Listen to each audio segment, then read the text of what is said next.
Welcome to the second of 2 episodes with Katie Howerton where we talk about type.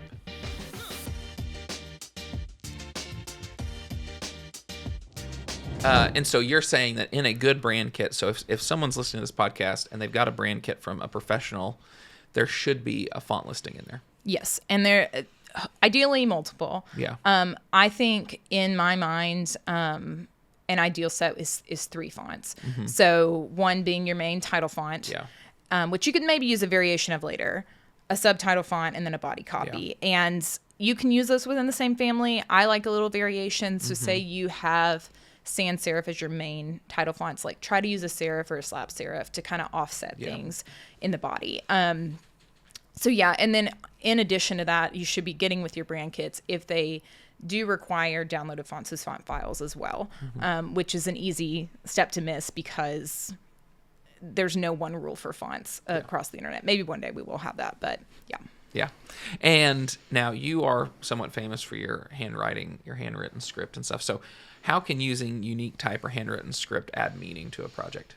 I think something we talked about a lot in college when we were learning about typography is that every font has a voice. And so, which sounds like No Child Left Behind. Yeah.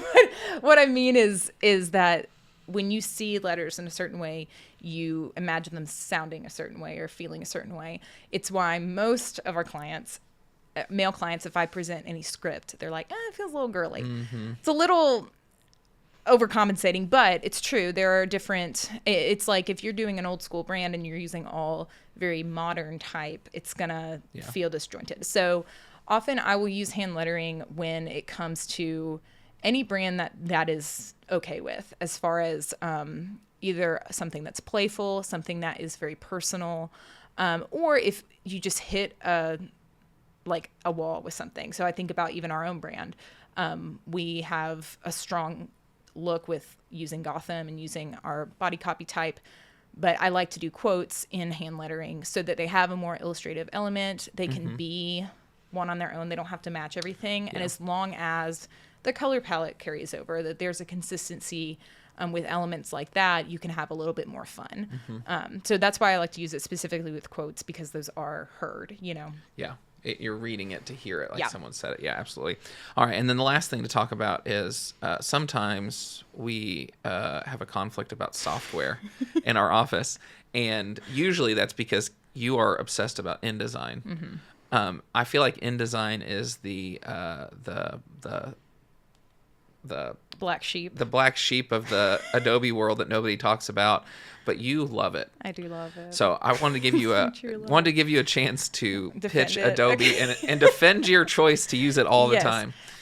So Adobe has many, many products. The 3 which are used by designers are Photoshop, Illustrator, and InDesign.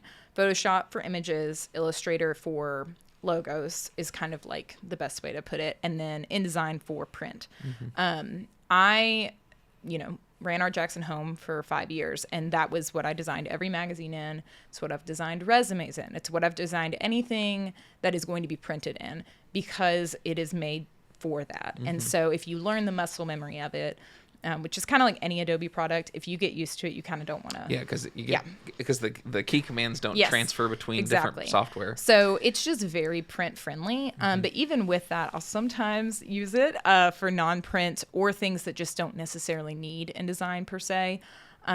There's a lot more locking features on there. I can envision it better, I think. In Illustrator, it's a little bit more of the Wild West of like, you can have things spread out, less organization. I think I'm just mostly an organized person, and I have found a system within Illustrator that benefits that. I can also design 2 things back to back and pick a favorite, and for me, it's visually easier. So I would say that InDesign is really helpful for print materials or anything with lots of words. It's very type-centric.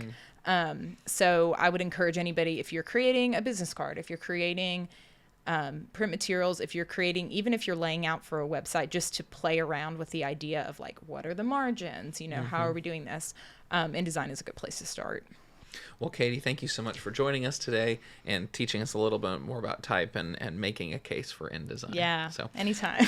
If you have a favorite type project that you've seen Katie make, which are all the quotes that from this show that you see on social media, please let us know, and I'll share that with Katie so she can hear nice things about her work. Yeah. So thank you for listening to the Content Machine podcast. Stay tuned for future episodes about marketing, small business leadership, and culture. Thank you.